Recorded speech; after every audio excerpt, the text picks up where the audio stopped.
ओम शांति। रात्रि क्लास चल रहा था 20/12/68 का। दूसरे पेज के एकदम मध्यांत में बात चल रही थी। भगवान का रथ भागीरथ बहुत प्रसिद्ध है, जो कहते हैं मैं बहुत जन्मों के अंत के जन्म में प्रवेश करता हूँ।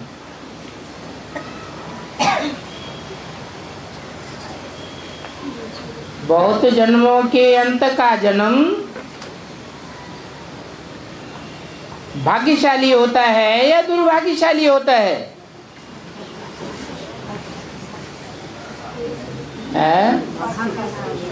अच्छा, फिर प्रवेश करने की दरकार क्या है?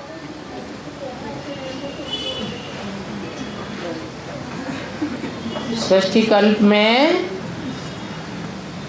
हर चीज आदि में सतो प्रधान और अंत में तमो प्रधान होती है।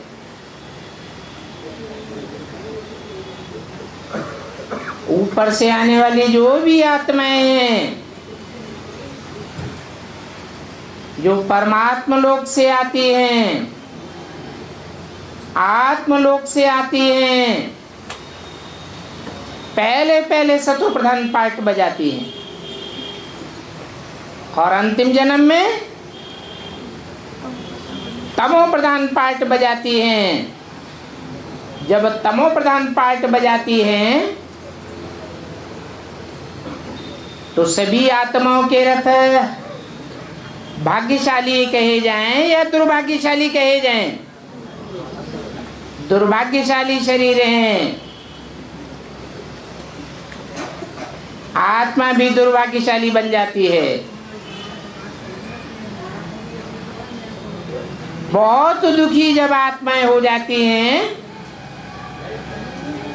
तब अंतिम जन्म में परमात्मा बाप आकर के दुखी दुनिया को सुखी बनाने के लिए आते हैं। और सुखी बनाने के लिए मनुष्य आत्माओं का जो बीज है, पहला पहला बीज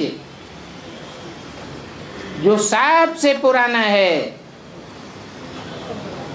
जरूर शरीर भी पुराना होगा। उस पुराने से पुराने शरीर में, पुरानी दुनिया में प्रवेश करते हैं।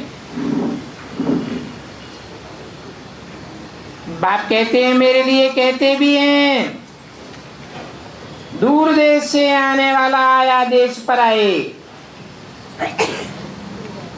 उस पराए देश में पतित तो सभी हैं,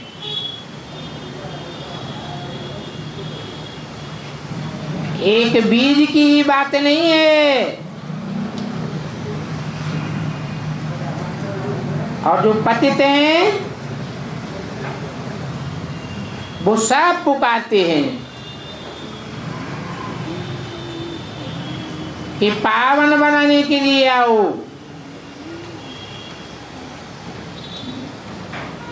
ऐसे नहीं कहते हैं कि ज्ञान सुनाने के लिए आओ, अथवा ज्ञान सुना के चले जाओ, हम पावन बनते रहेंगे।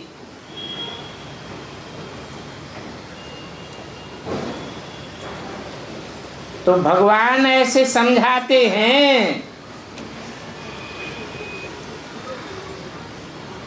और मनुष्य ऐसे समझाते हैं।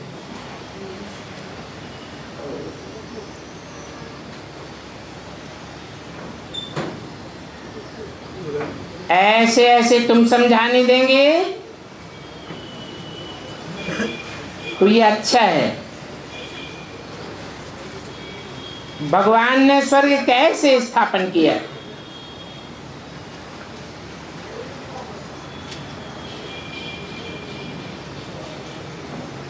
स्वर्ग स्थापन करने के लिए स्वस्थिति का पहले पहले ज्ञान देते हैं। आत्मा स्व स्थिति में स्थित हो जाती है तो देव आत्मा कही जाती है। देवात्माएं सब स्वाभिमानी होते हैं, आत्म की स्थिति वाले होते हैं।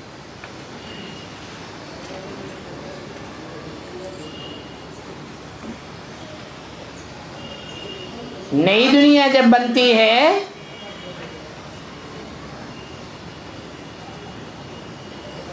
तो पहले पहले जरूर शिव जयंती होती होगी। भक्ति मार्ग में शिव जयंती मनाते हैं।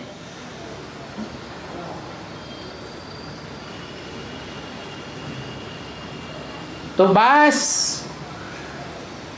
शिव की ही महिमा गाते हैं। महिमा तो तभी गाई जाती है, वंदना तभी की जाती है जब कोई महिमावान कार्य किया हो, वंदना योग्य कार्य किया हो।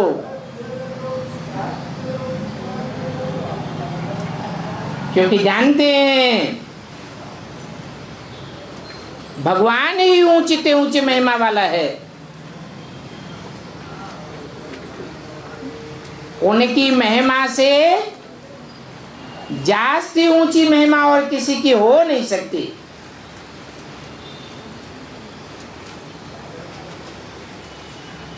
इसलिए वो हमारा बाप भी है, सिर्फ हमारा बाप नहीं है, दुनिया में जो भी बाप हैं उन सब बापों का बाप है। ग्रेट फादर्स जो धर्म पिताएं आते हैं उनका भी बाप है। उनको भी प्रत्यक्षता रूपी जन्म देने वाला है। इसलिए उनके ग्रंथों में भी लिखा हुआ है जब कयामत होगी तो हमारे धर्म पिता फिर से आवेंगे।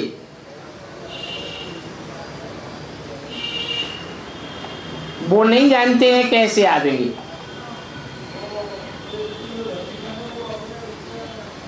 भगवान ही आकर के उन बच्चों को प्रत्यक्ष करता है।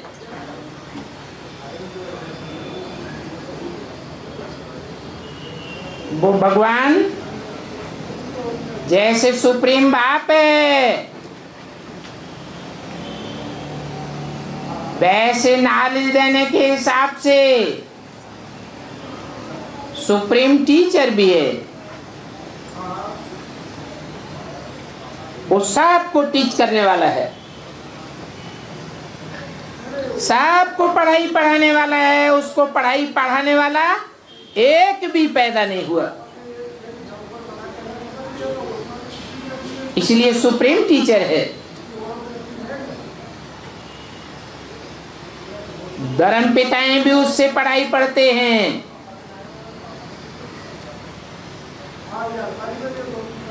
और अपने सारे फॉलोअर्स को वो पढ़ाई फैलाते हैं। भले पूरी पढ़ाई नहीं पढ़ते,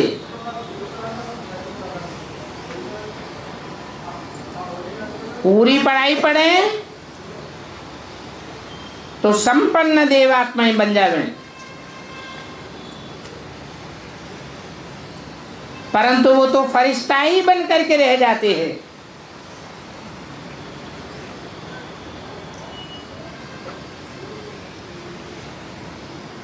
तो वो बाप भी है, सुप्रीम टीचर भी है, फिर साथ में ले जाने वाला सदगुरु भी है। सारी दुनिया की आकर के सदगति करते हैं।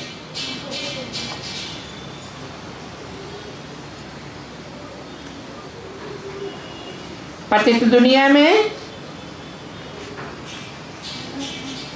देवताएं तो पैर ही नहीं रख सकते।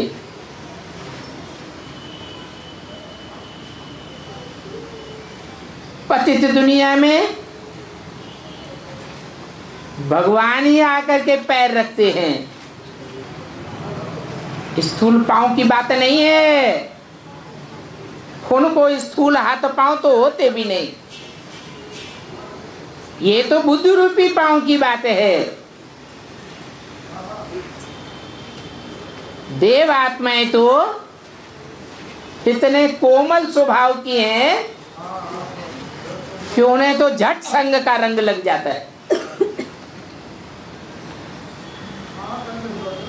भारत में ही स्वर्ग था, वो देवताएं भारतवासी थे। वो भारतवासी देवताएं ही कोमल स्वभाव होने के कारण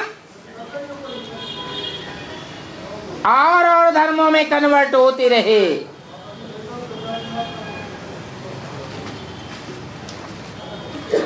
तो वो देव आत्माएं पतित दुनिया में पांव कैसे रखेंगी? उन देव आत्माओं में पहला पत्ता है कृष्ण की आत्मा।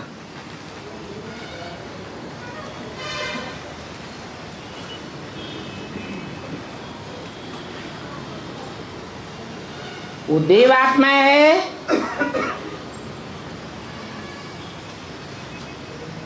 सूक्ष्म शरीरधारी भी है,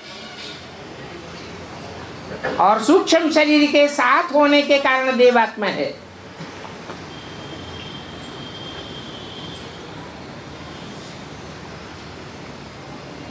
शास्त्रों में लिखा है कि ब्रह्मा विष्णु शंकर सूक्ष्म देवताएं थे और हैं। वो अभी की यादगार है।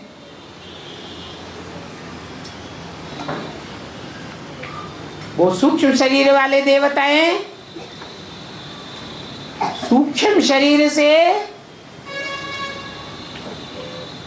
पतित शरीर में प्रवेश नहीं कर सकते।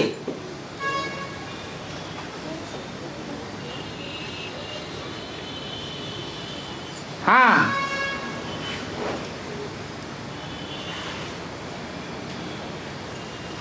कोई जन्म से ही कन्या हो, शुद्ध वातावरण में पली हुई हो, उसमें प्रवेश भी कर सकते हैं। प्रवेश करके पतितों को पावन बनाने वाला ज्ञान थोड़े ही दे सकेंगे। देव आत्माएं तो जरूर दिव्य ज्ञान दिव्य गुणों का देंगे, दिव्यता को बढ़ाने वाली की वाणी सुनाएंगे।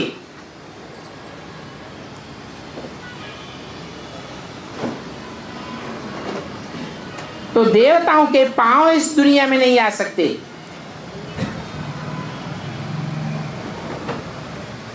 आवेंगे तो उन्हें बीज रूप आत्मा बनना पड़े।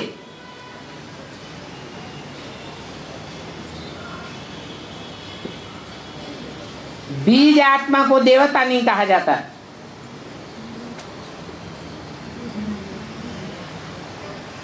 देवताएं इस दुनिया में हो ही नहीं सकते।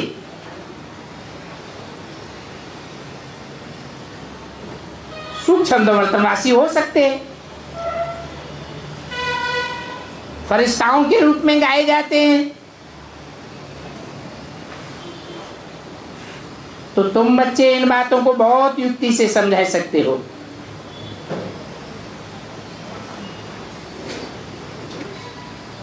कि पतितों को पावन, पतित मनुष्य तो इस दुनिया के बना ही नहीं सकते, जो खुद ही भ्रष्ट आचरण से भ्रष्ट इंद्रियों से पैदा हुए हैं। देव आत्माओं के पांव इस दुनिया में पड़ नहीं सकते। तो जरूर भगवान ही पतितों को पावन बनाने वाला है।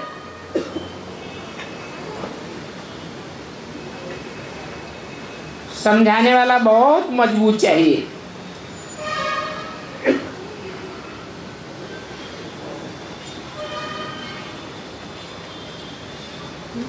शिव जयंती के दिन ऐसे ऐसे अपनी बात बताओ कि शिव बाबा हमको क्या सिखलाते हैं। बोलो। वो बेहद का बाप है।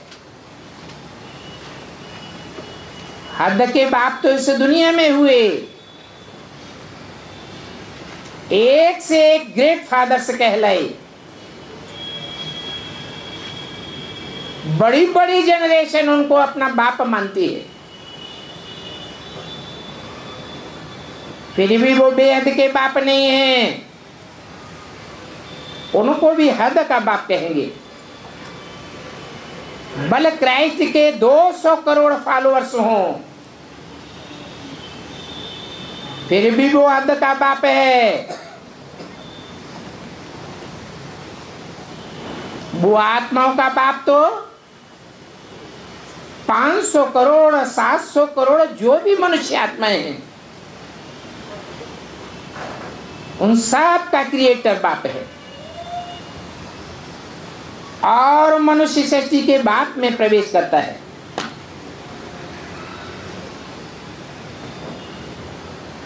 ये बात ही तुम अगर सिद्ध कर दो तो कहेंगे ये तो राइट बात है। राइट ही ऐसे ही बताते हैं।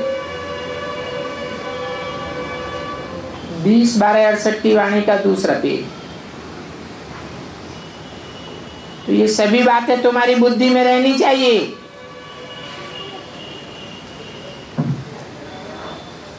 परिचय देना है।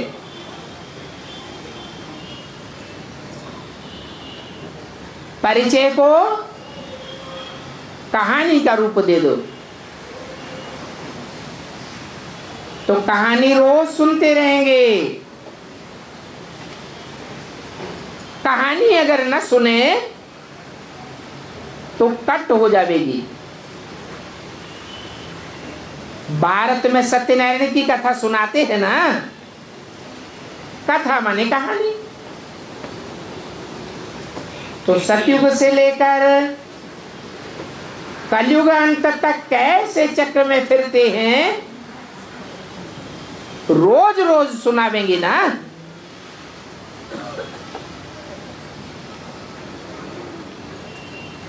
अगर वो कहानी नहीं सुनेंगे तो पढ़ाई कट हो जाएगी।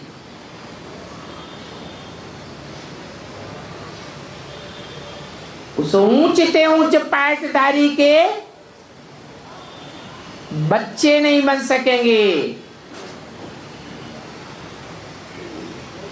ये सभी ख्यालात करनी है।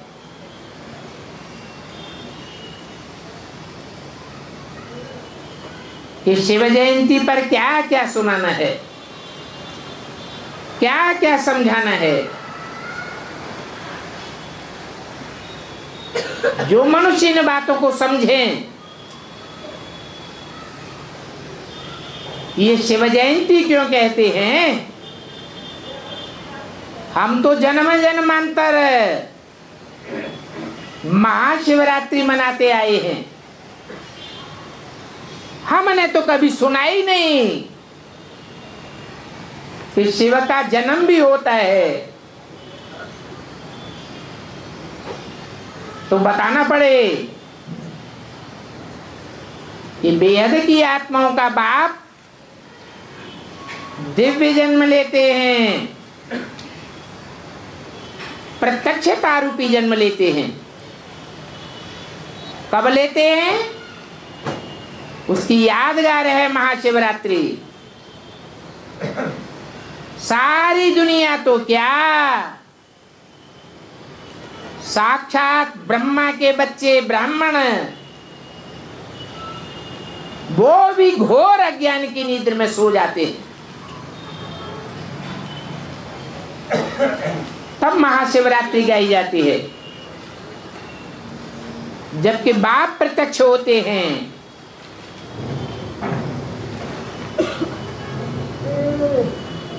बाप हमको आकर के इस रथ द्वारा पढ़ाते हैं।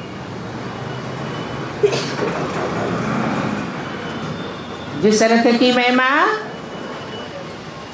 भाग्यशाली रथ के रूप में की जाती है कि भागीरथ ने ज्ञान गंगा लाई, बाकी कोई पानी की गंगा के उतरने की बात नहीं है।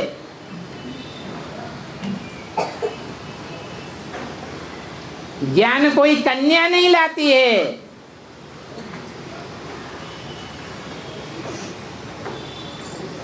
जो कन्या के रूप में गंगा को दिखाई दिया है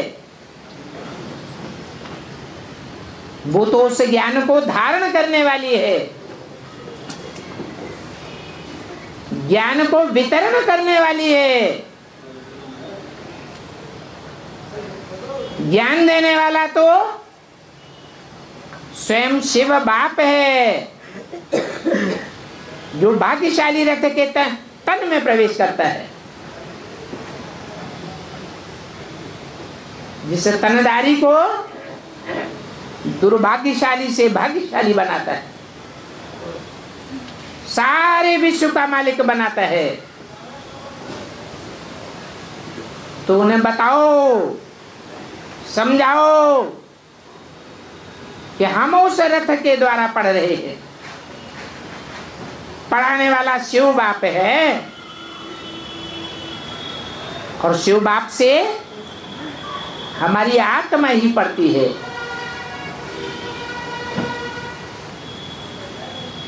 शिव बाप आत्मा है, वो भी अविनाशी आत्मा है, हम भी अविनाशी आत्मा है। हम अपने स्वरूप को भूल जाते हैं। वो अविनाशी बाप आकर के हमको आत्मा का ज्ञान देता है,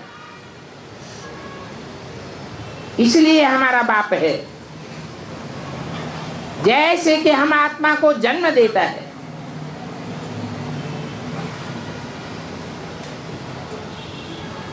आत्मा की नॉलेज देते हैं, इसको रूहानी नॉलेज कहा जाता है। रूह का कनेक्शन अनेक जन्मों से है। जो भी 84 के चक्र में आने वाली आत्माएं हैं, चाहे पूरे 84 जन्म लेने वाली हो, चाहे कम जन्म लेने वाली हो,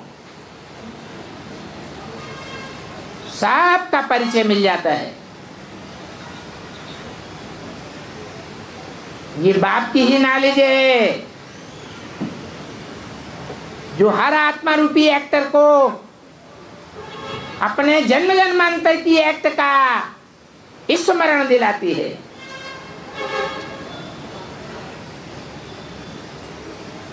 तो रूहानी बाप ने रूहानी बच्चों को सिखलाया है, वो ज्ञान बुद्धि में धारण किया है।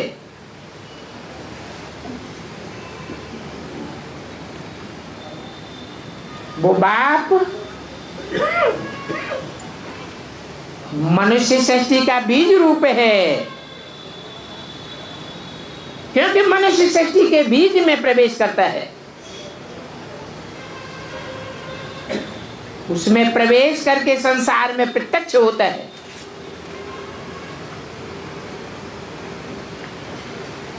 वही स्वरूप पतितों को पावन बनाने वाला है, और पतितों को पावन बनाने वाला एक ही है, बाकी तो सब पतित बनाने वाले हैं।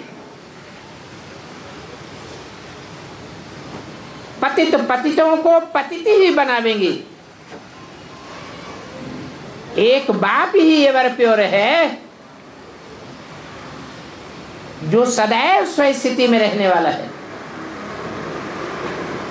और तो जो भी 500-700 करोड़ मनुष्य आत्माएं हैं, वो सब पतित से पावन से पतित बनती हैं। ऊपर से नीचे की ओर जाती है। बाप तो पतित सृष्टि में आने के बावजूद भी, पतितों के संग के रंग में आने के बावजूद भी, पतितम कामी कांटे में प्रवेश करने के बावजूद भी कभी भी पतित नहीं बनता। वो कभी प्रभावित होता ही नहीं, उसको कोई के संग का रंग लगता ही नहीं। वो बाप ही आकर के बताते हैं, इस मनुष्य सृष्टि का जो पहला पत्ता कृष्ण है, जो शास्त्रों में पीपल के पत्ते पर गर्भ के रूप में गाया हुआ है कि प्रलय काल के बाद पीपल के पत्ते पर कृष्ण आया पहले पत्ते के रूप में। वो कृष्ण भी पतित पावन नहीं हो सकता। क्यों? क्योंकि वो पत्ता भी जन्म मरण के चक्र में आने वाला है। हद में भी जन्म मरण के चक्र में आता है। और बेहद का बाप जब बेहद के पुरुषोत्तम संगम युग पर आता है तो भी निश्चय अनिश्चय रूपी जन्म मरण के चक्र में आता है। इसलिए पतित पावन कृष्ण नहीं हो सकता। उसे कृष्ण कहो या ब्रह्मा कहो, बात एक ही है। मनुष्य पतित पावन हो ही नहीं सकता। मनुष्य का तो मन चलायमान होता है, या तो मन को एकाग्र करके दिखावे। जैसे स्वयं शिव बाप मन है, ऐसे मन की गति को जान करके दिखावे। शिव बाप तो असोचता है, सदैव निसंकल्प है। निसंकल्प होने के कारण सृष्टि के आज मध्यंत को जानता है।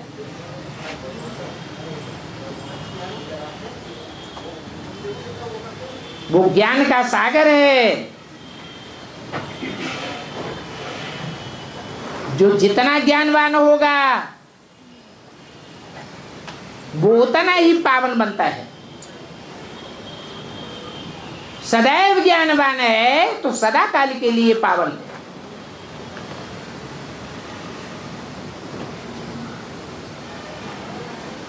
तो ऐसी ऐसी बातें सेमिनार में समझाओ। सेमिनार बड़ा होगा तो अच्छी तरह विचार सागर मंथन करके स्पीकर बनो।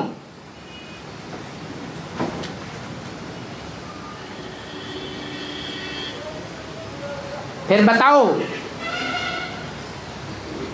कि विश्व में शांति स्थापन कैसे होती है।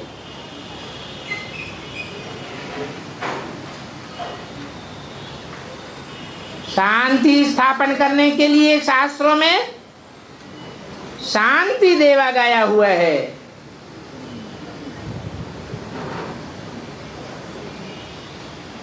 शांति वही दे सकता है जो स्वयं हर परिस्थिति में, हर समस्या के आने पर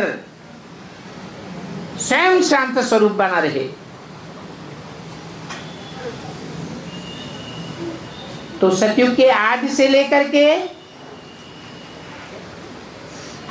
कलयुग के अंत तक क्या क्या होता है सब बताओ। तुम सारे कल्प की हिस्ट्री सुना सकते हो।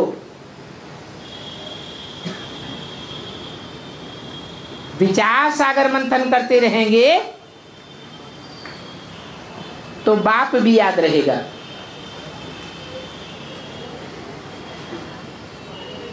तुम्हारी बुद्धि भी चलती रहेगी।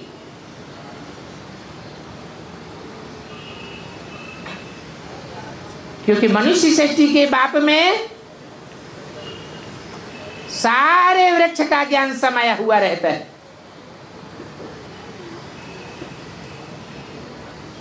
स्वयं निसंकल्पी बाप, असोचता आत्माओं का बाप मनुष्य सृष्टि के बाप में प्रवेश करता है।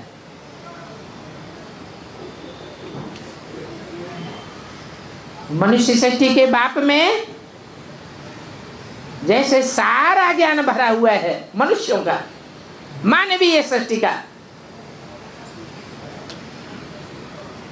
जो बाप रूहानी बाप के आने पर इमर्ज हो जाता है,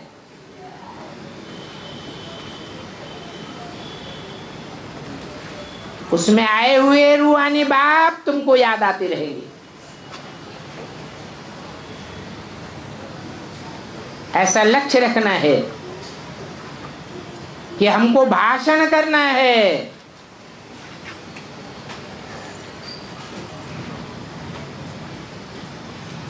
रहस्यमयी आवाज से सृष्टि की गुह्य बातें सुनाकर सारी मनुष्य सृष्टि को जागृत करना है, तो सबके जीवन का कल्याण हो जाएगा। इस कल्याण का मुआवजा तुमको भी मिल जाएगा।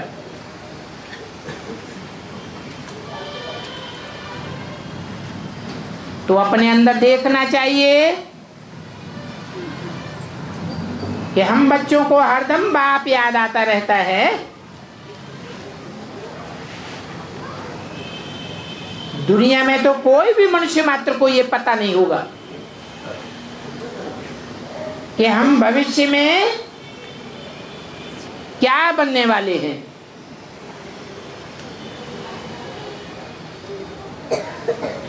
और जन्म जन्मांतर क्या बनने वाले हैं।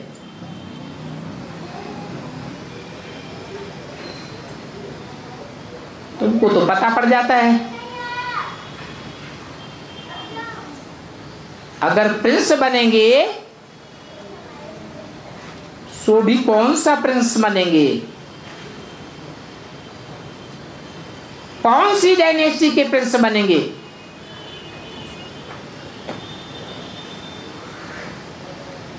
बाप तो आकर के राजाई स्थापन करते हैं। राजाई में डायनेस्टी चलती है ना, जैसे अंग्रेजों में डायनेस्टी चली, king Edward the first, second, third. ऐसे बाप भी जो राजाई स्थापन करते हैं राजयोग सिखा करके, उसमें भी डायनेस्टी चलती है। Narayan the first, second, third. तो मालूम पड़ेगा कौन सा प्रिंस बनेंगे। जो चित्र सामने खड़ा है ये लक्ष्मी नारायण तो मशहूर हैं। ये कोई अकेले लक्ष्मी नारायण नहीं बनेंगे, और दूसरे भी बनेंगे, परंतु पहले नंबर की महिमा हो जाती है, औरों की फिर नंबरवार।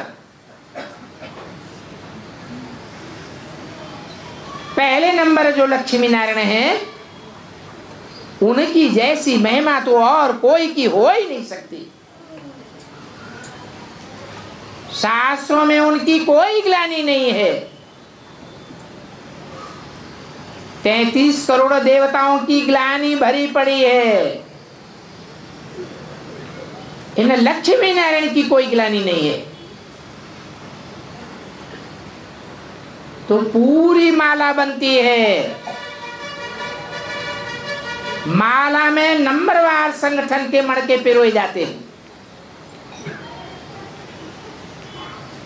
तो तुम्हारे पास तो बहुत बातों का समझाने का स्टॉक है। एकांत में बैठते हैं तो भी यही सब बताना है, एक एक के सामने समझाने बैठते हैं तो भी यही बताना है कि बेहद का बाप हमको क्या क्या सिखलाते हैं।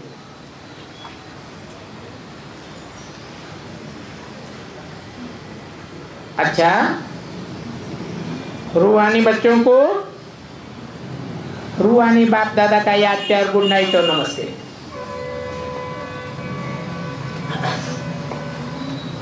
अगला रात्रि क्लास है 21/12/68 का।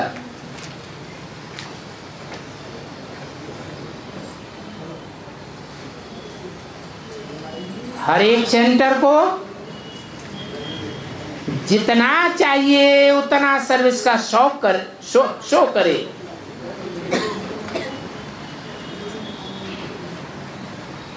जो बाप से सीखे हैं वो औरों को भी सुना दें। सबको रचयिता और रचना का राज समझाना है। जो जो भूलें हुई हैं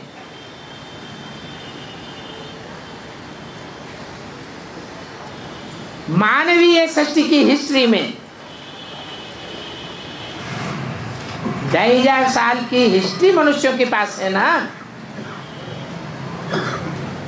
वो सारी भूलें बतानी है।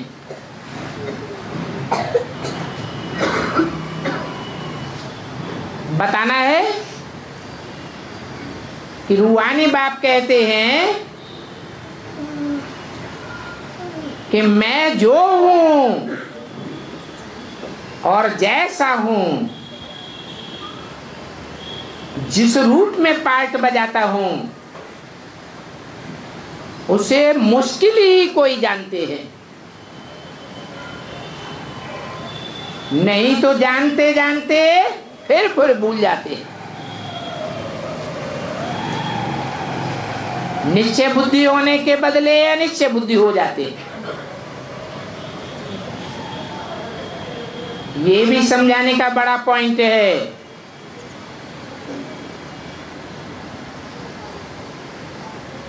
अब कृष्ण तो कोई ऐसा साधारण नहीं है जिसको कोई जान न सके। कृष्ण की सुंदरता तो असाधारण है। अंतिम जन्म में भी कैसा सुंदर, गोरा, चिट्ठा, लंबा, चौड़ा शरीर मिलता है, तो उससे पहले जन्मों में तो क्या नहीं होगा।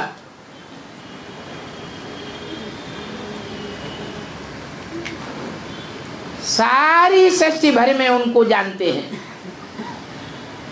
हिंदुओं की तो बात ही छोड़ो, मुख्य धर्मों में जो आखिरी धर्म क्रिश्चियन धर्म है, वो भी लॉर्ड कृष्ण को जानते हैं। जानते हैं कि वो मोर मुकुट वाला है। मोर मुकुट कौन कहा? अरे कौआ मुकुट कह देते।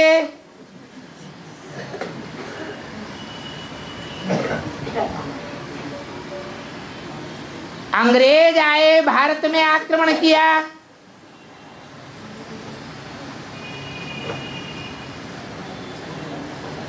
तो मोर मुकुट लेकर के तो नहीं आए।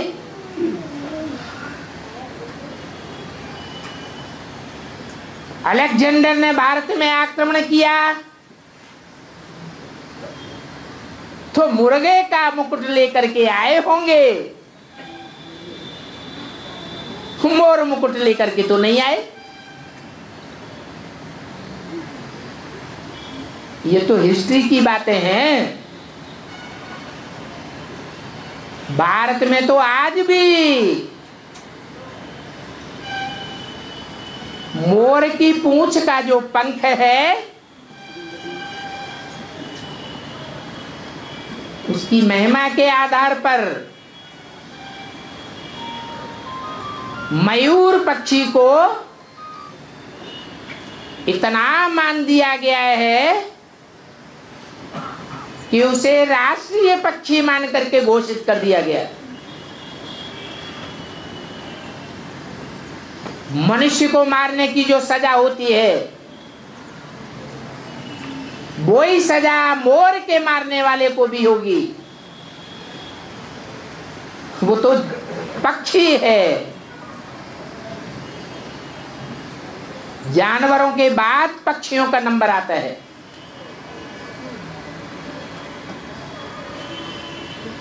पहले पहले तो मनुष्यों की जनरेशन है, तो भी देखो मोर पंख का कितना गायन है। कृष्ण के मुकुट में मस्तक में मोर पंख दिखावेंगे। तो देखो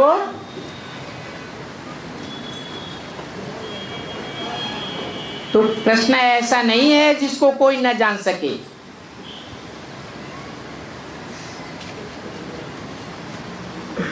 फिर प्रश्न ऐसा क्यों कहेगा कि मेरे को कोई बिरला ही जान सकेगा? गीता में तो भगवान ने कहा है मनुष्याणाम सहस्रेषु कश्चित् यतत सिद्धये। भूत प्रेतों को सिद्ध करना फिर भी आसान है, देवताओं को सिद्ध करना और भी कठिन है, भगवान को सिद्ध करना तो बहुत कठिन है।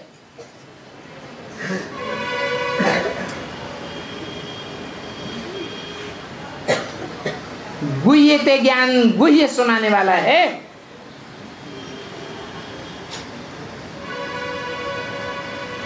ऐसे ऐसे पॉइंट्स तुम बच्चों को निकालने चाहिए कि बाबा ने हमको क्या समझाया है।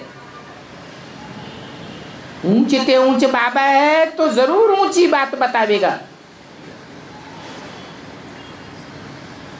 साधारण अर्थ वाली बातें नहीं बतावेगा।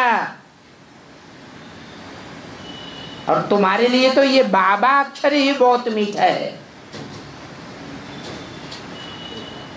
बच्चे यहाँ अच्छी रीति सुनते हैं और तू बाहर जाते हैं तो माया भुलाई देती है।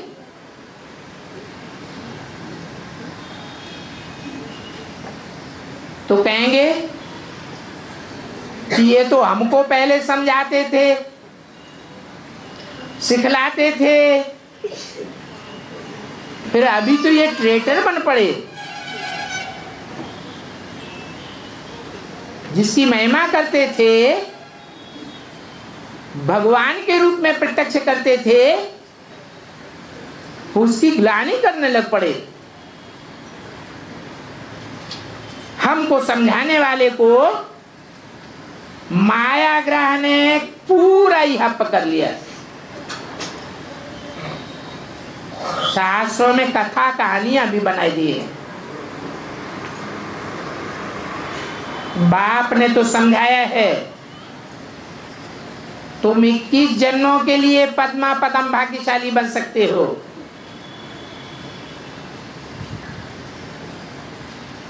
फिर बाप को बुलाकर अर्थात माया से हराकर देह अभिमान में आकर के अपना सत्यानाश क्यों करते हो? अपना माने आत्मा का। आत्मा सत्य है, देह सत्य है। आत्मा सत्य सदैव रहेगी, देह आज है कल नहीं रहेगी।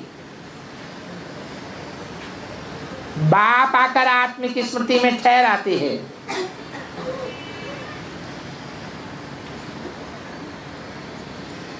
तो तुम सतयुग में जाने वाले सत्य आत्मा बन जाते हो, सत्यम शिवम सुंदरम के बच्चे बन जाते हो। माया तुम्हें ऐसा भरमाती है कि देह भान में ला देती है, आत्म की स्मृति को ही भुला देती है। तो तुम्हारी आत्मा का सत्यानाश हो जाता है। तो दिल में आता है ना,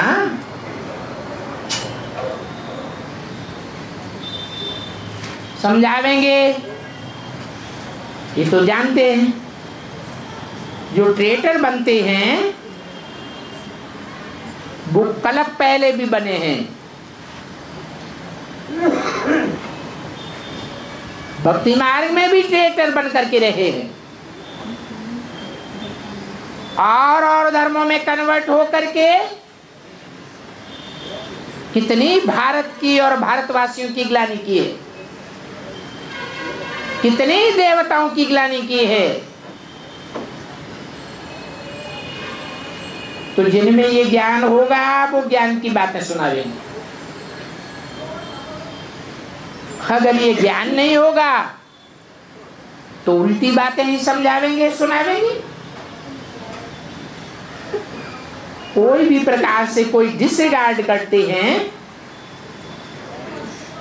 तो वो अपने ही पांव पर कुठारा लगाते हैं। जैसे कोई अपने हाथ से अपने पांव में छुरा भोगता हो, लंगड़ा हो जाएगा, न चल सकेगा पुरुषार्थ में और न दौड़ सकेगा। बाप तो आते ही हैं सदा सुखी बनाने के लिए, समझदार समझू सयाना बनाते हैं। बाप दादा को भूल कब कोई पढ़ाई को छोड़ नहीं सकता। अगर पढ़ाई को ही छोड़ देते हैं या मिस करते रहते हैं तो उनका बेड़ा ही गर्क हो जाएगा। बेड़ा कोई काठ की नवैया कोई नहीं कहा जाता है, जहाज कोई नहीं कहा जाता है। ये शरीर रूपी बेड़ा है। इस बेड़े का खिवैया बाप आया हुआ है। इस शरीर रूपी नवैया में बाप खिवैया है।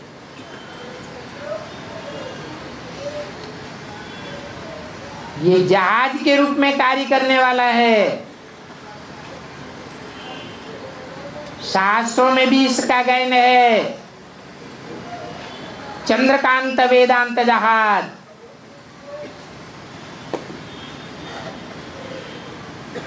उसमें ढेर की ढेर नैया आधार लेकर पड़ी रहती है। जहाज डूबता है,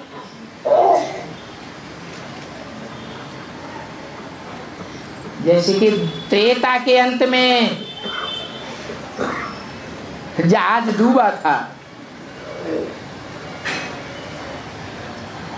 तो लोग नवैयों पर सवार हो गए,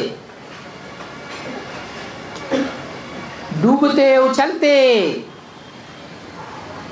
कोई पहले पहले नवैया पर सवार हुआ, कोई बाद में सवार हो गए।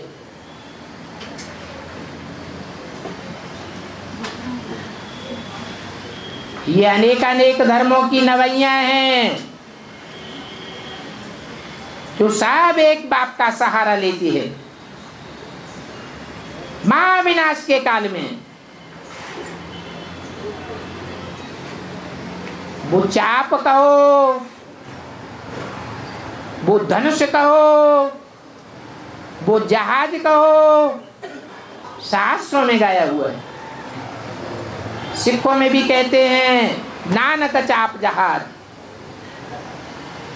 अब उन्होंने तो नानक को सदगुरु समझ लिया है। उनके आने के बाद तो और ही दुर्गति होती गई। अरे भगवान के आने के बाद मनुष्य सृष्टि की अगली जनरेशन सदगति में जानी चाहिए या दुर्गति में जानी चाहिए? भगवान तो सबका सदगति दाता है।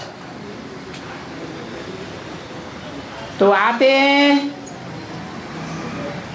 बताते हैं कि अभी बेड़ा गर्क नहीं करना है।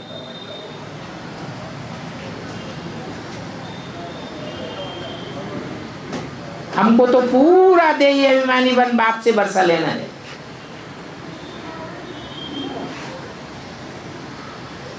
देह अभिमान में आने से धोखा खाया जाता है। नहीं तो अच्छे अच्छे को माया हप कर लेती है और उनको एकदम पता ही नहीं पड़ता, समझ ही नहीं आती है हमने क्या कर दिया। माया बिल्कुल अकल को चट खाते में ले जाती है। नहीं तो स्टूडेंट लाइफ में टीचर से कोई दुश्मनी नहीं रखनी होती है। बाप तो कितनी अच्छी बातें बताते हैं, अच्छी अच्छी बातें बताकर बच्चों को उन्नति में ले जाते हैं। रोज रोज जो समझाते हैं कल्प कल्प वही बातें समझाते रहेंगे और ये हैं ही कल्याणकारी बातें। बाप भी कल्याणकारी है, बाप की एक एक बात कल्याणकारी है। आते भी कल्याणकारी संगम युग में हैं और एक एक आत्मा का कल्याण करते हैं, सारी सृष्टि का ही कल्याण करते हैं।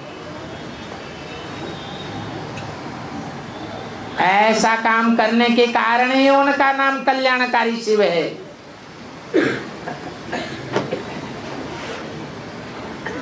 ये नाम और कोई के ऊपर सुशोभित नहीं होता, क्योंकि काम के आधार पर ही नाम पड़ते हैं। वेद के बाप की एक एक बात में कुछ न कुछ कल्याण जरूर भरा पड़ा है। अंदर में खुशी रहती है, हम यह लक्ष्मी नारायण जैसे जाकर बनेंगे। अगर हमने पढ़ाई छोड़ दी, मिस कर दी, इर्रेगुलर रहे, पंक्चुअल नहीं रहे, तो कुछ न कुछ अकल्याण जरूर होता रहेगा। फिर तो हम लक्ष्मी नारायण नहीं बन सकेंगे। फिर बाप का निंदक ठौर न पावे। कौन से ठौर की बात है? ठौर माने स्थान, ठौर माने पदवी, ठौर माने कुर्सी।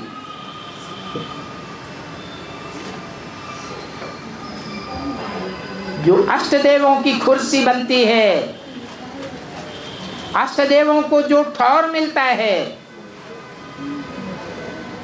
वो स्थान तो नहीं पा सकेंगे।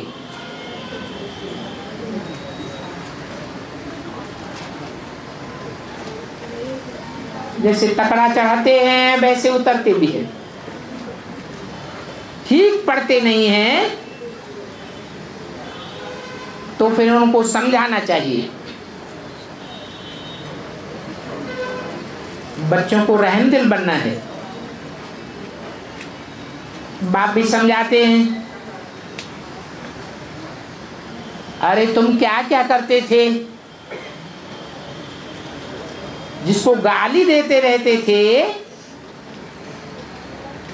वो ही तुमको आकर के पढ़ाई रही। अपकारी के ऊपर भी कल्याण कर रहे हैं, तो ऐसे बाप से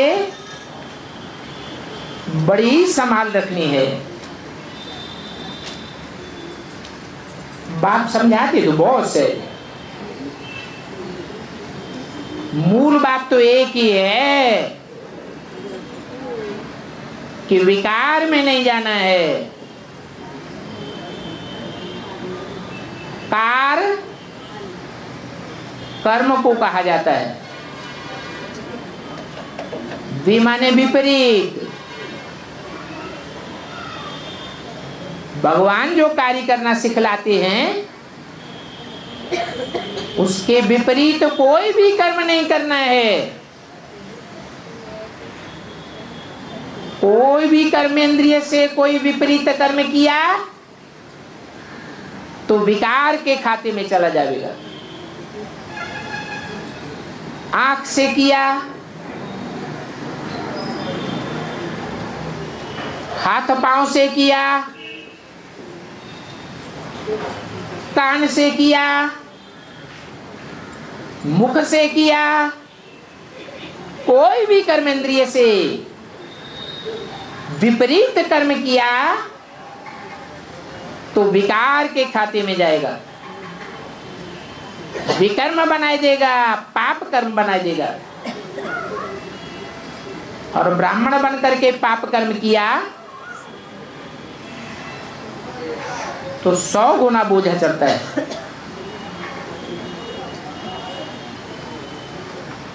तिरसठ जन्मों में एक पाप का 1 गुना बोझा चढ़ता था। इस अंत में एक्स्ट्राऑर्डिनरी जन्म में उसी पाप कर्म का 100 गुना बोझा चढ़ जाता है।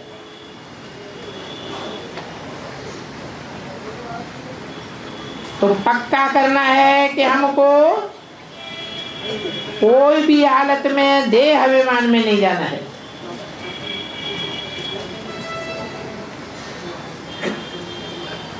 माया कुछ न कुछ पाप कराती रहती है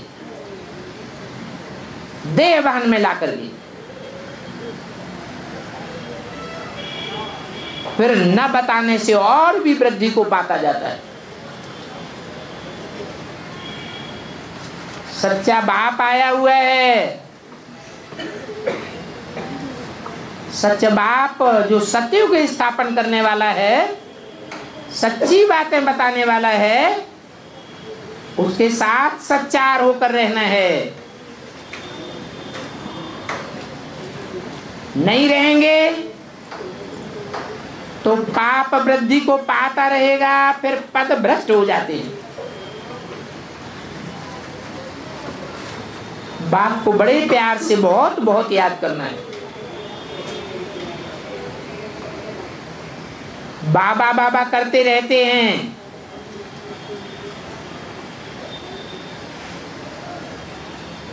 बूढ़ियां मुख से बाबा बाबा कहती रहती है,